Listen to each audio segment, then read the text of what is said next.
Hoje nós começamos uma nova série de sermões com o título Critérios para a verdadeira fé cristã.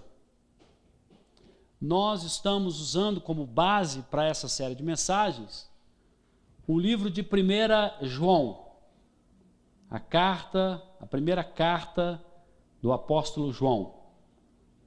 Depois que ele escreveu o quarto evangelho, ele escreveu essa carta de 1 João. E em cima dessa carta nós vamos desenvolver essa série de mensagens expositivas. Amém? Então, nós vamos começar essa série na primeira carta de João. O texto de hoje que vamos ler é 1 João, capítulo 1, versículos de 1 a 4. Amém? 1 João, capítulo 1, de 1 a 4. Eu gostaria de ler esse texto em duas versões da Bíblia. Eu vou ler primeiramente na versão da Nova Linguagem de hoje e depois eu vou ler na versão Bíblia Viva. Então, vamos acompanhar atentamente essa leitura. Amém? Se você achou o texto, 1 João, capítulo 1, de 1 a 4, fique de pé, por favor, em reverência à palavra do Senhor. Antes de lermos, vamos orar. Amém? Meu Pai, em nome de Jesus, nós tivemos o grande privilégio e a grande oportunidade de nos dirigir a Ti com palavras de elogio, de adoração e de exaltação ao Senhor. Agradecemos, Pai, por essa grande oportunidade que nos destes. Entendemos que o culto não é só para este momento. O culto é algo que devemos fazer todos os momentos das nossas vidas e todos os instantes. Na realidade, segundo o conceito da Tua palavra, o culto é a nossa vida diária com o Senhor. E o Senhor não nos deixe esquecer jamais disso, que possamos ter essa convicção. Agora, pedimos ao Senhor que venha falar conosco através da Tua palavra. Tu conheces as minhas limitações, Tu sabes o quanto sou dependente de Ti. E mesmo se eu tivesse alguma qualificação e algum conhecimento fora do contexto bíblico ou acadêmico, ainda assim o meu argumento e o meu conhecimento não seria suficiente sem a ação e o poder do Teu Espírito Santo. Portanto, me humilho diante da Tua presença, suplicando por misericórdia que fale conosco através do Teu Espírito Santo. Pedimos humildemente em nome de Jesus Cristo, Teu Filho. Amém. Então nós vamos ver na versão da linguagem de hoje. Estamos escrevendo a vocês a respeito da palavra da vida, que existiu desde a criação do mundo. 1 João 1, versículo 1. Nós ouvimos e com os nossos próprios olhos a vimos. De fato, nós a vimos e as nossas mãos tocaram nela. Quando essa vida apareceu, nós a vimos. É por isso que agora falamos dela e anunciamos a vocês a vida eterna que estava com o Pai e que nos foi revelada. Contamos a vocês o que vimos e ouvimos, para que vocês estejam unidos conosco, assim como nós estamos unidos com o Pai e com Jesus Cristo, o seu Filho. Escrevemos isso para que a nossa alegria seja completa. Amém? Amém. Vou ler agora na versão a Bíblia Viva,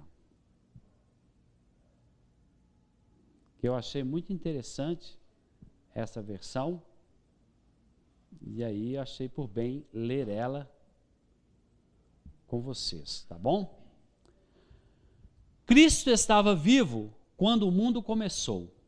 Entretanto, eu mesmo o vi com os meus próprios olhos e o ouvi falar. Eu toquei nele com as minhas próprias mãos. Ele é a mensagem da vida enviada por Deus. Este que é a vida que vem de Deus foi revelado a nós. e nós asseguramos que o vimos. Eu estou falando de Cristo, aquele que é a vida eterna. Ele estava com o Pai, depois foi revelado a nós. Eu repito que lhes estamos falando a respeito do que realmente nós mesmos vimos e ouvimos, a fim de que vocês possam participar da comunhão e das alegrias que nós temos com o Pai e com Jesus Cristo, seu Filho. E se fizerem como eu digo nesta carta, então vocês também ficarão cheios de alegria e nós igualmente. Amém? Podem se assentar. Evidentemente que nós vamos falar dessa questão, precisamos dar uma introdução, né? Porque a carta que nós estamos falando, a série de mensagens que vamos trabalhar na primeira carta de João, ela tem duas coisas fundamentais nela, que é tratado pelo apóstolo João. A primeira coisa que o apóstolo João faz, ao escrever essa carta aos irmãos, ele faz uma defesa da humanidade e da divindade de Cristo e do seu evangelho, dizendo que Jesus Cristo, o seu evangelho, é o único caminho para conhecer a Deus. Por quê? Porque existia na época de João um falso ensino, que era o ensino do gnosticismo, que consistia da seguinte maneira: a pessoa só terá conhecimento de Deus através da gnose, que é o conhecimento, mas é uma espécie de um conhecimento místico, que nem todos estão aptos para alcançarem esse conhecimento. E se alguma pessoa quiser conhecer a Deus e achegar-se a Deus, ela só conseguirá através dessa gnose, desse conhecimento místico, né? Eles diziam que a matéria, ela é má, o corpo humano, a matéria é má. Portanto, Cristo não poderia ter tido essa forma humana, porque ele, sendo Deus, não habitaria num corpo mau, numa matéria má. Então, eles negavam a humanidade de Jesus Cristo. Diziam que Jesus não veio em carne. Então, o apóstolo João está combatendo essa heresia.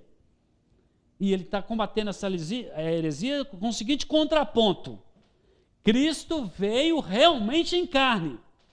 Eu vi, eu toquei nele. Mesmo depois que ele ressuscitou, também toquei nele. Ouvi, senti, vi, porque o gnosticismo negava a humanidade de Jesus. Bom, continuando, a segunda questão que o apóstolo João aborda nessa carta é o ensinamento de um evangelho prático.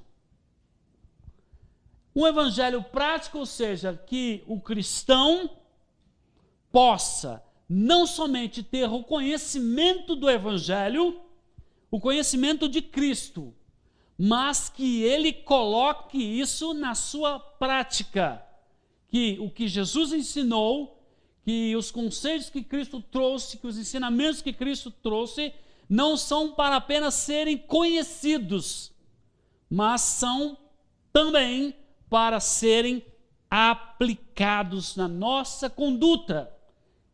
Que o ensinamento de Cristo não seja somente para o nosso conhecimento, mas se torne um estilo de vida para nós. E ele mostra a importância dos cristãos amarem. Bom, o cristão não basta saber que Deus é amor. E não basta ele dizer que ama a Deus, que ama o próximo. Ele precisa colocar esse ensinamento na sua vida prática. Se você diz que ama a Deus, ele está dizendo na carta, a quem não vê e não ama o seu irmão que vê, Você está mentindo. Você está sendo incoerente. Não consegue amar nem o seu irmão que você está vendo. Como você vai amar a Deus que você não vê? Então ele está dando ênfase no evangelho prático. Qual o nosso propósito nessa série de mensagens? Nós vamos trabalhar a segunda ênfase. Porque pensa comigo, a questão de Jesus ter vindo em carne, Jesus ser 100% Deus, 100% homem, isso é uma coisa tranquila para nós aqui, não é verdade?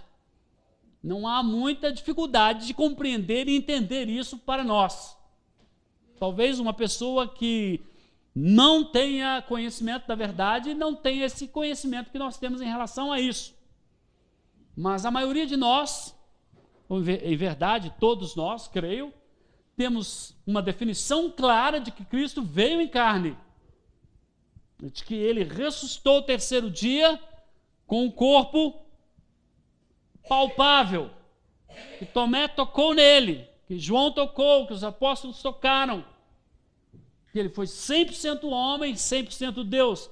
Falamos isso na nossa escola dominical, que ele não usou dos seus atributos divinos para passar pelas provas, para operar os sinais e maravilhas. Tudo isso ele fez como homem, pelo poder do Espírito Santo. Isso é uma coisa tranquila para nós. Mas para nós tem uma coisa que é difícil. E eu estou dizendo que é difícil para todos nós, que é colocar em prática os ensinamentos de Jesus Cristo. E aí eu quero trazer para a reflexão dos irmãos uma frase interessante, né? Até antes dessa frase, eu quero vou até dizer essa frase primeiro, para nós refletirmos. A primeira coisa que eu quero perguntar aos irmãos, e essa resposta nós queremos dar ao longo dessa série de mensagens, essas respostas, e nós queremos também que os irmãos façam essas indagações a si próprio e consigam, à luz dessas pregações, responderem essas questões.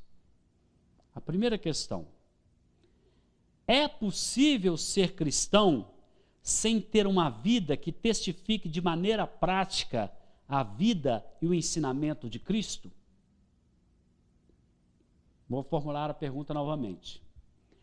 É possível ser cristão sem ter uma vida que testifique de maneira prática a vida e o ensinamento de Cristo? Pergunta para os irmãos refletirem. Eu quero dizer uma frase que é muito conhecida de todos, já devem ter ouvido dizer, eu já disse aqui algumas vezes. Lembro-me de ouvir certa vez o Arle falar essa frase também, parafrasear essa frase de Mahatma Gandhi. Mahatma Gandhi, ele foi o grande líder do povo indiano na independência da Índia. Ele conseguiu quebrar o jugo da Inglaterra, que colonizava a Índia. Ele conseguiu, com a sua liderança, sem nenhuma arma, sem nenhuma guerra, fazer com que os britânicos saíssem da Índia e deixassem a Índia para os indianos. E ele dizia uma coisa, porque ele estudou na Inglaterra, ele formou em Direito na Inglaterra, e ele disse o seguinte: olha, eu amo o cristianismo, mas odeio os cristãos, pois não vivem segundo os ensinamentos de Cristo. Olha que coisa forte para nós. Eu amo o cristianismo,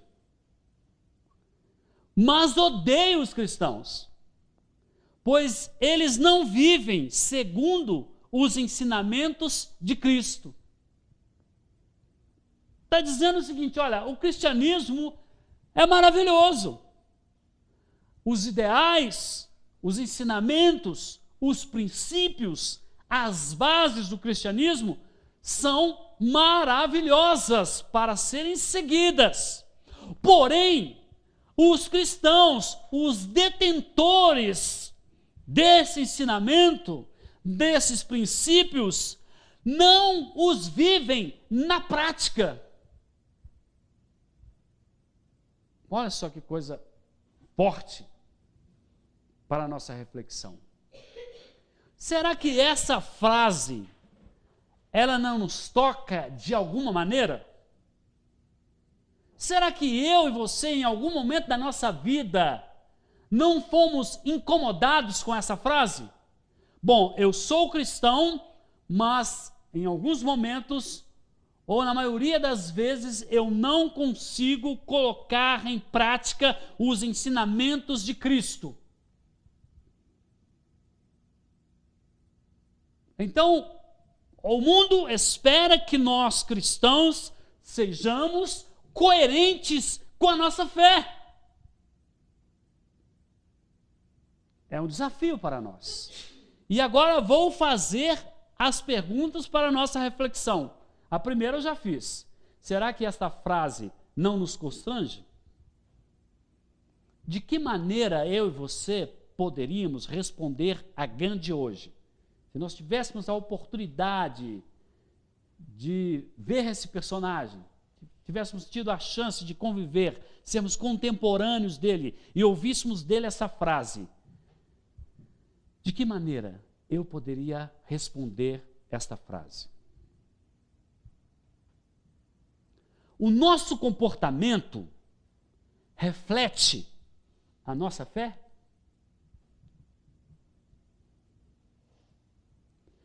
O nosso comportamento reflete a nossa fé? Essa pergunta precisa ficar latente na nossa mente. E eu não estou dizendo isso porque, bom, eu sou camarada que eu cumpro e aplico isso, não. Eu estou no mesmo nível de vocês. Eu estou refletindo sobre isso.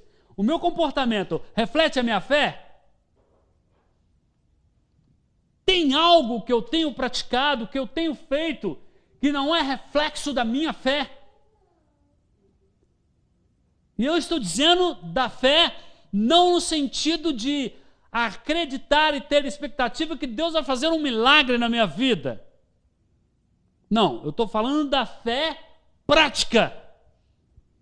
A fé que Tiago disse que sem obras ela é morta. A fé que produz frutos.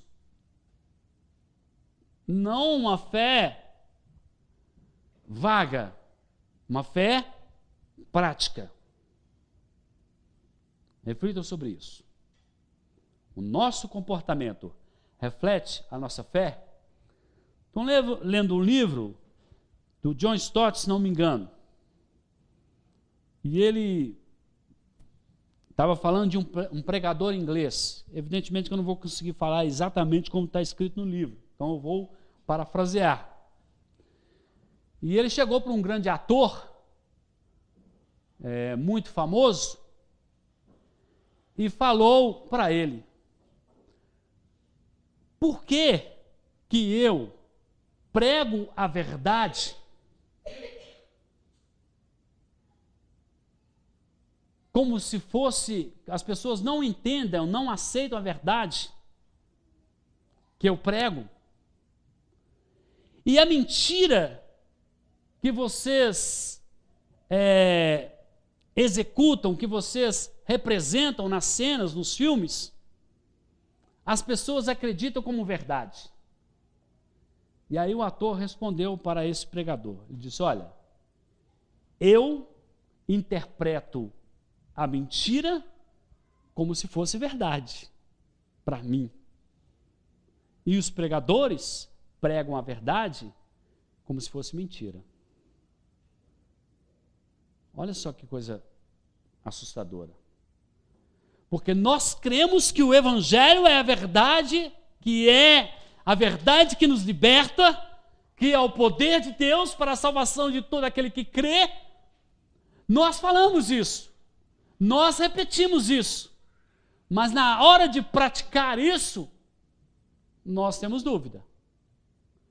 Ou seja, isso não está acima de tudo na nossa vida. Nós não demonstramos uma convicção profunda da nossa fé. E nos momentos em que nossa fé é provada, e nos momentos que surgem as dificuldades e os problemas, ao invés de enfrentarmos e avançarmos, nós recuamos. Quando temos a oportunidade de dar testemunho da verdade e lutar contra a mentira e dizer não ao pecado, muitas vezes, por medo, por receio ou até mesmo por dúvida, nós recuamos. Nós dizemos que o Evangelho é o poder de Deus para a salvação de todo aquele que crê, mas nós não pregamos. Nós vemos uma pessoa passando por dificuldades e problemas, nós nos calamos. Nós vemos uma pessoa tendo sede do conhecimento da verdade, nós acovardamos e não pregamos. Mas nós dizemos que o Evangelho é o poder de Deus para a salvação de todo aquele que crê. Mas não aplicamos isso com os nossos filhos, com os nossos pais, com os nossos vizinhos, com os nossos familiares. Eu sei que o Evangelho é bom, eu sei que é verdade, mas a minha prática, o meu comportamento, a minha atitude não condiz com aquilo que eu digo crer. Estão vendo que coisa? Nós assistimos um filme na televisão, é pura ficção, é pura mentira, mas o ator interpreta com tanta convicção, com tanta certeza, que dá até a impressão de que aquilo é real, que aquilo é verdade. E nós, conhecendo a verdade, temos receio de admitir e assumir a verdade. Quer ver um exemplo muito simples? Você está diante de uma situação difícil, em que uma pessoa precisa ouvir uma mensagem do Senhor para a vida dela.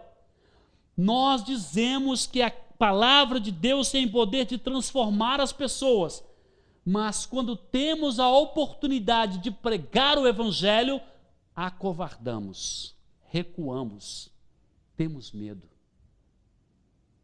Nós dizemos que que a palavra do cristão deve ser sim, sim e não, não. Que o cristão deve falar a verdade, mas na eminência de perder o emprego, na eminência de perder um relacionamento, na eminência de perder uma amizade, na eminência de perder um negócio, nós negamos o Evangelho.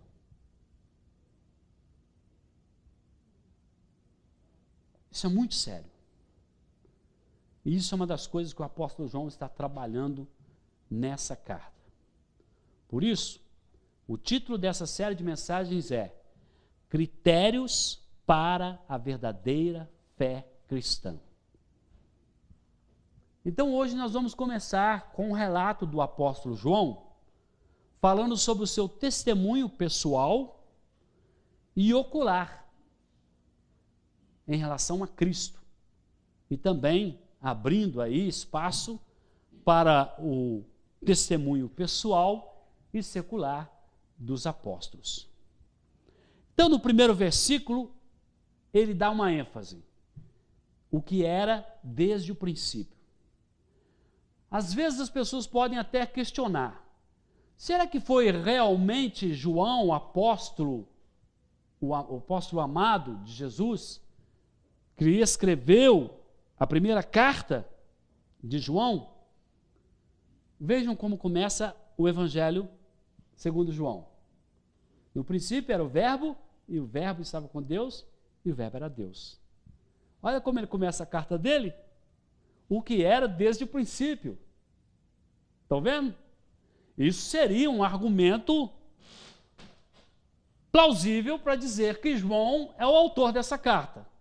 Mas nós vamos ter outros, ao longo dessa série de mensagens, outros argumentos que confirmarão a autoria de João. Mas veja bem, para João, Jesus Cristo é um com Deus. Desde o princípio, ele existe com Deus. O Pai, o Filho, o Espírito Santo. Ele se sujeita ao Pai e vem para morrer por nós na cruz do Calvário. Veja bem, ele obedece ao Pai. a ordem do Pai. Ele obedece e vem. Mas ele já existia antes. Ele somente se encarnou. Mas ele já existia. Então ele defende a divindade de Jesus. Interessante isso, porque ele começa defendendo a divindade de Jesus. E depois ele vai defender a humanidade de Jesus. Nós o ouvimos. Nós o vimos com os nossos olhos. Nós o contemplamos e nossas mãos o apalparam. Bom, ele está dizendo, aquele que existia desde o princípio, veio ao mundo, se encarnou, tomou a forma de homem e viveu entre nós, de maneira corpórea, ao ponto de nós ouvirmos a voz dele, de nós vermos com os nossos olhos, de nós contemplarmos ele e de nós tocarmos, apalparmos ele. Real. Jesus, ser humano, real.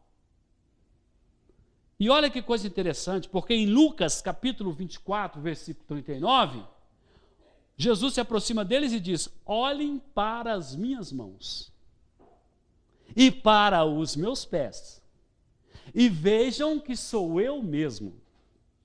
Toquem em mim e vocês vão crer, pois um fantasma não tem carne nem ossos, como vocês estão vendo que eu tenho.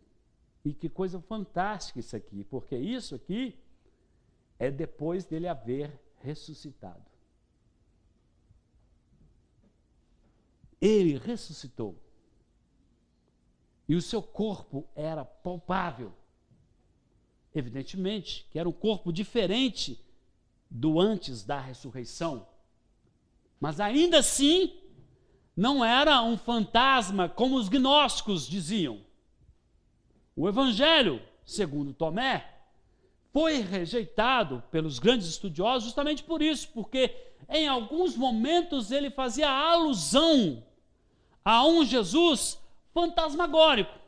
Um texto diz que a mão do discípulo, do apóstolo, passou sobre o braço de Jesus.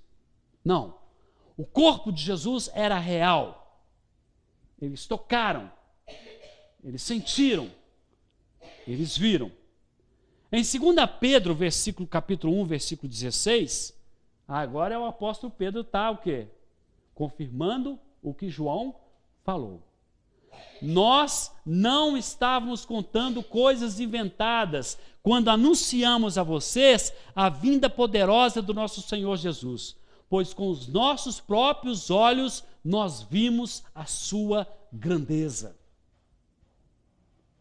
Então, o apóstolo João está deixando bem claro que Jesus é real, que ele é divino e que ele veio em carne, que ele foi tocado, que ele foi ouvido, contemplado e visto pelos apóstolos. O segundo aspecto está no versículo 2, que é o conteúdo da proclamação apostólica. Qual o conteúdo da proclamação apostólica? A vida se manifestou. Versículo 2. Nós a vimos e dela testemunhamos e proclamamos a vocês a vida eterna que estava com o Pai e nos foi manifestada na pessoa de Cristo. Em João 14, versículo 6, o próprio Jesus está dizendo, eu sou o caminho, a verdade e a vida. Ninguém pode chegar até o Pai a não ser por mim. O que João está dizendo? Está deixando bem claro. Só existe um caminho. Só existe uma verdade, uma palavra viva. E esse caminho e essa verdade viva, ela se manifestou corporalmente entre nós. E essa manifestação, houve através dessa manifestação sinais dessa vida, sinais dessa verdade, sinais deste caminho único e verdadeiro. Ele se manifestou, nós vimos, estamos testemunhando e estamos proclamando que Ele é o único caminho, a única verdade, a única vida. O relativismo vai dizer para nós que não existe verdade absoluta, que parte do ponto de vista de cada um. O conceito de verdade, segundo o mundo, é relativo. E essa ideia do relativismo contribuiu para o crescimento dessa ideologia. Porém, para nós cristãos, existe uma verdade absoluta. E nós não podemos e não aceitamos negociar essa verdade. Por isso, alguns comportamentos dos seres humanos, por mais que a sociedade nos diga que devemos ser politicamente corretos, que devemos aceitar o ponto de vista do outro, a maneira de ser do outro, nós temos uma palavra final sobre isso. O ensinamento de Cristo dos apóstolos. Se a palavra de Deus diz a nós que é errado, não existe relativismo para nós. Para nós, a palavra de Deus é uma verdade absoluta. Então o apóstolo João está reivindicando essa condição. Nós, apóstolos, foi manifestada em nós a vida de Cristo. Nós vimos, e desde que vimos, desde que ouvimos, e esse ver e ouvir não é somente no ângulo da visão e do ouvido. É além disso. Ver significa contemplar os ensinamentos, os aspectos dessa verdade e aplicá-los na sua vida, como um estilo de vida, uma maneira de viver e ser. Ouvir, não apenas ouvir pelo ouvido e sair pelo outro. Essa a questão do grande desafio para nós cristãos, porque a palavra de Deus ela é maravilhosa. Você abre a sua Bíblia e começa a ler os evangelhos, você até chora, você se emociona. Mas essa palavra ela não é para entrar no ouvido e sair pelo outro. Essa palavra ela precisa criar vida dentro de você, ela precisa arder o seu coração, a ponto de fazer com que você seja transformado pelo poder dessa palavra. E João está dizendo, olha, nós proclamamos essa palavra porque ela é poder para nós. Poderíamos dizer assim, bom, João era chamado de um homem trovão, o homem do coração duro. Era assim que eles eram conhecidos quando caminhavam com Cristo. Os irmãos conhecem muito bem aquela história que certa vez eles estavam passando, seguindo para Jerusalém, iam passar por Samaria, e os samaritanos falaram, não, aqui vocês não passam. E João e Tiago disseram, não, vamos mandar fogo nos samaritanos. Então ele era esse tipo de homem. Agora ele está dizendo, essa palavra poderosa que nós testemunhamos, que nós proclamamos, que nós testificamos, ela transforma. Pergunto para você, meu irmão, a palavra de Deus tem transformado a sua vida? O evangelho tem transformado a sua vida? Então João está dizendo para os irmãozinhos aos quais ele endereçou essa carta, nós proclamamos essa verdade porque ela se manifestou em nós, nós vimos, nós testemunhamos e nós proclamamos porque essa verdade é a vida eterna que estava com o Pai e nos foi manifestada. É o remédio de Deus para a cura mortal do homem. A ferida mortal do homem chama-se pecado. É uma doença incurável para os conceitos, preceitos e desígnios humanos. É como, a expressão forte, mas é como um câncer terminal que devora cada célula do corpo do ser humano. Mas quando Deus manifestou a vida eterna aqui, Ele veio para nos curar de maneira definitiva desse câncer que estava nos destruindo, que estava nos afastando. Então, João está dizendo isso. Esta vida eterna se manifestou poderosamente entre nós. Por isso nós testemunhamos e proclamamos. Agora, reparem para vocês verem, testemunhar e proclamar. Interessante isso. Porque tem muita gente boa para proclamar.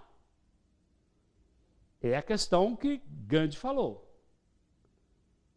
A proclamação do Evangelho, ela tem que ser acompanhada de testemunho. E eu gosto muito da colocação que está aqui. Testemunho, depois proclamação. A ordem não está errada. Porque você quer proclamar o Evangelho? Você quer ganhar as pessoas? Antes de abrir a boca e começar a falar, comece a viver. Dá testemunho da verdade. Prove para o mundo que esse Evangelho te transformou. E bom, se te transformou, pode transformar o seu próximo. Depois que ele vê a vida de Cristo em você, em mim, aí então estaremos aptos para proclamarem essa verdade. Amém? E outra coisa que ele fala interessante, no versículo 3, é o objetivo da proclamação apostólica. Não é? Ele diz o seguinte: nós lhes proclamamos o que nós vimos e ouvimos, para que vocês também tenham comunhão conosco. E a nossa comunhão é com o Pai e com seu Filho, Jesus Cristo. A ordem para a proclamação do Evangelho, ela está lá em Mateus 28, versículos 18 a 20. Jesus aproxima-se deles e diz: olha, toda a autoridade me foi dada no céu e na terra. Ide, portanto, e fazei discípulos de todas as nações, batizando-os em nome do Pai, do Filho e do Espírito Santo, ensinando-os a guardar todas as coisas que vos tenho dito, e eis que eu estou convosco todos os dias até a consumação dos séculos. Então a ordem de Jesus é para que eles proclamassem, para que eles fizessem discípulos. E como que eles iam ter argumentos, conduta e vida para proclamarem esse Evangelho? Pela experiência que eles tiveram com o próprio Evangelho, com a pessoa do Evangelho, Jesus Cristo, a palavra revelada segundo João. Então ele proclama o que ele viu e o que ele ouviu. Nós não devemos levar nenhuma verdade além da verdade que está posta, que é Jesus Cristo e a sua palavra. Nada além disso, nada menos que isso. Então, o Evangelho raso não transforma pessoas. O excesso também não transforma pessoas. O que precisa ser levado é o ensinamento de Cristo na íntegra. E como isso é possível? Precisa se conhecer para proclamar. E como nós conhecemos uma coisa? Quando nós praticamos ela. Uma pessoa sai de uma faculdade formado em engenheiro. Ele só será efetivamente engenheiro quando ele entrar numa empresa, fazer um projeto e esse projeto dar certo e receber o respaldo, consideração e avaliação daqueles que lhe são superiores. Então, o Evangelho de Cristo não é algo para se saber, é algo para experimentar, conhecer e experimentar. É isso que o apóstolo João está dando ênfase. E ele está dizendo, olha, da mesma maneira que esse evangelho nos transformou, que este poder nos transformou, nós estamos proclamando esse evangelho para que vocês também sejam transformados. E que nós possamos ter comunhão com vocês, da mesma maneira que há comunhão entre o Pai, o Filho e o Espírito Santo. Não há entre o Pai, o Filho e o Espírito Santo nenhum desacordo, nenhum desentendimento. E a comunhão da igreja do Senhor deve ser baseada na comunhão entre o Pai, o Filho e o Espírito Santo, em extremo acordo.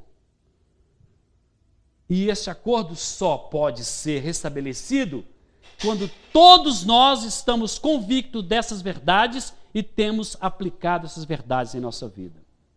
E por último, o resultado da aceitação da mensagem apostólica. No versículo 4, ele diz: escrevemos essas coisas para que a nossa alegria seja completa. Irmãos, qual o padrão de alegria do mundo? Incompleta. A alegria do mundo não é plena. Por exemplo, um dia você tem a oportunidade de fazer uma viagem, né, de ir para um lugar paradisíaco, conhecer coisas maravilhosas, né? Um dia aquilo vai acabar e você vai voltar para a realidade. Bom, nós experimentamos aí, para quem não trabalhou na sexta-feira, nós experimentamos 3 dias de folga, né? Sexta, sábado e domingo. Tranquilo, podendo dormir até tarde, né? Podendo passear ou podendo ficar em casa descansando. Amanhã a gente volta para o cotidiano. Ou seja, nada neste mundo é pleno. Nenhuma alegria que o mundo pode nos dar é plena. Mas a comunhão com Cristo, o relacionamento com Deus, a experiência, a experimentação, o convívio, a prática, o relacionamento com nosso Deus é algo pleno, infinito. É algo que vai além de tudo aquilo que o mundo pode nos dar. Quando Jesus diz: deixo-vos a minha a paz e a minha paz vos dou, não vos a dou como o mundo a dá. Porque ele está dizendo: a minha paz é plena. O mundo pode estar em guerra, as coisas podem estar caóticas, o caos pode tomar conta de todo o universo, mas aquele que está em mim está em paz. Irmãos, o desafio para nós, e eu espero que nós consigamos, com essa série de mensagens, despertar nos irmãos um desejo ardente de aplicar o Evangelho, de colocar a mensagem de Cristo, a sua palavra, os seus fundamentos como um estilo de vida. Espero que ao longo dessas mensagens o Espírito Santo possa fazer isso em nossa vida. Que nós não sejamos apenas ouvintes da palavra, mas praticantes. Que os irmãos entendam que os apóstolos, eles deram o testemunho da verdade, mas no primeiro momento da caminhada deles, eram homens defeituosos, homens que tinham fraquezas, homens que tinham limitações. Mas, à medida que eles foram se entregando a Deus, e à medida que eles receberam de Deus a capacitação para dar testemunho da verdade, pelo poder do Espírito Santo, à medida em que a verdade se tornou uma verdade para eles, a vida deles foi transformada. E a vida das pessoas que estavam próximas a eles, e aonde eles iam pregar o Evangelho, as pessoas eram transformadas. Então lembre daquela frase do ator para o pregador: nós interpretamos a mentira como se fosse verdade. Vocês pregam a verdade como se fosse mentira. Será que nós, pregadores práticos do Evangelho, temos praticado uma verdade como se fosse mentira? Ou não temos convicção da mensagem? E pelo fato de não termos convicção da mensagem, nós não seguimos os ensinamentos? É uma coisa para nós pensarmos. Que nós não sejamos apenas ouvintes, mas praticantes da palavra. E quando Jesus faz sua oração, no capítulo 17 de João, ele está dizendo: Pai, que eles sejam um como eu e tu somos um, para que o mundo creia que tu me enviastes. O que é comunhão? É só vir aqui na igreja e ficar pertinho um do outro? Quando o pastor pedir para abraçar, abraçar. Quando ele pedir para dizer que te amo, você dizer que te amo. Graças a Deus nós não usamos esse subterfúgio aqui, né? Comunhão é todos imbuídos na mesma fé, no mesmo propósito, na mesma convicção, dando testemunho e vivendo a verdade daquilo que creem. E aí o mundo vai crer que nós somos verdadeiramente cristãos e eles vão querer o nosso Cristo. Amém? Que Deus os abençoe. Vamos ficar de pé.